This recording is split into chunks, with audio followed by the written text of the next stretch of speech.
You said something that just sparked something in me that I always say. And as a coach as well, who works a lot with Black women in high places in organizations, right? And me and some of my clients, we talk about leading while Black. Yes. It's a thing. People don't think that that is a thing because we have to operate from a different level in these organizations when you're a Black person who is in a leadership position. And there's so many things that I feel that is wanted and needed from us that may not be needed even by our colleagues. It is beautiful that you brought that up. People don't necessarily think leading while Black is a thing, but if I were to talk to you about maybe someone who is operating in a wheelchair, be able to have to navigate the workspaces a little bit differently, literally, physically. Yeah, well, if they're not able to walk, but we don't think of walking as a privilege.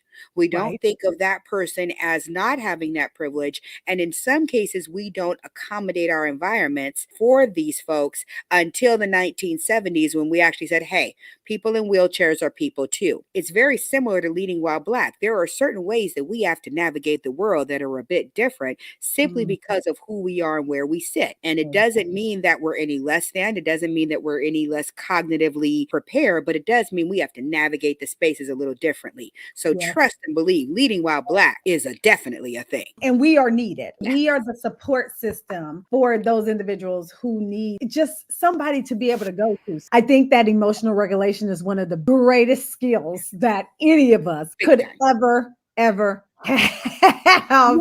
And we thrive off of the drama, right? And so I really want to ask, right? We've talked about like how this leadership and legacy, starts at home, but I really want to know what you think about when you think of legacy, especially within a family. When I talk about the legacy of your leadership, where you live, learn, and earn, I'm talking about what it is that you are going to leave behind. Leadership means to serve. So what are you leaving behind as a result of your service, whether it's to an organization, whether it's to your family, whether it's a community organization? What will be the enduring and long-term understanding, feeling, emotion when your name comes up? And is it something that you've created? Is it a process? Is it a way that you made people feel? And those are things that really don't cost us much. It doesn't cost me anything to share my knowledge with people. So if I'm known as a legacy of my leadership, then that's part of what this looks like. We've created the 5 pillars of courageous family leadership. What are you leaving when it comes to turning a house into a home? When you look at your kids, do they know how to make their beds, to brush their teeth, get up and do the things that they need to do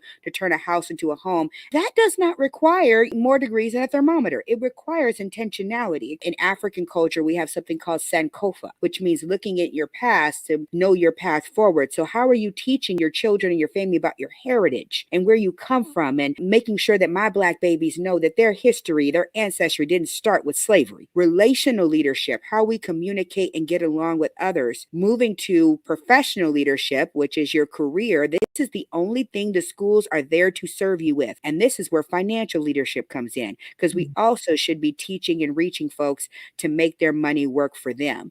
And so when I talk about leaving a legacy, especially in the home, these all require parents and family members to come together and lead to build this not only in our children, but in each and every one of us.